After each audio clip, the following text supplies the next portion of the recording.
akin, maalala ko, sinabi niya talaga sa akin, paulit-ulit habang ako ay lumalaki, ikaw, sabi niya, hindi ka tao sa paningin ko.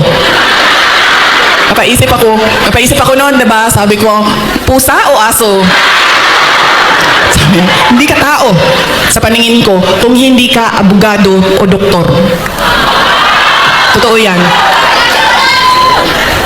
So paulit-ulit niya yan na sinasabi sa akin. So syempre, pag ikaw bata ka, 'di ba?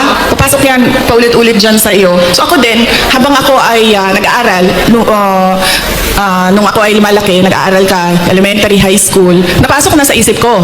At 4 years old ha, hindi ko alam, baka sa tiyan pa lang sinasabihan ako ng tatay ko, ikaw, hindi ka tao. O hindi ka. Kasi 4 years old pa lang, sa yearbook ko ng kindergarten, nakalagay doon, I want to be a pediatrician. Imagine nyo, hindi doktor ha. Alam ko kung ano ang specialty ko. Sabi ko, I want to be a pediatrician. Andyan pa yan hanggang ngayon, ang yearbook na yan. Kaya, Hindi kami pinayagan ng gobyerno na maging buong pamilya. October 11 po, 2017, tanghaling tapat po, pumunta po yung mga pulis sa Eskinita po. Tapos maya-maya may tumatawag sa akin, ID ko daw. Bababa sana ako.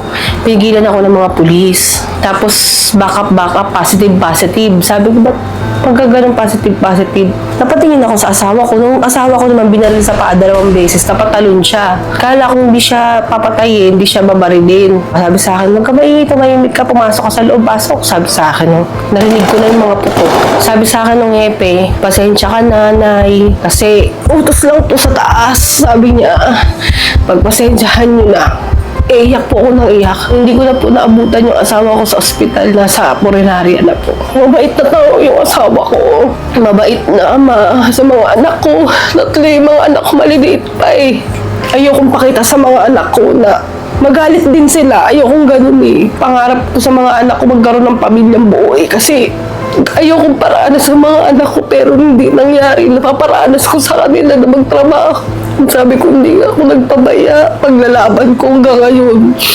Yung asawa ko pong biktima sa EGK ay si Sherwin Bitas. Ako po si Arlene Gibaga po, 36 years old. Nakatira po ako sa Tondo, Manila.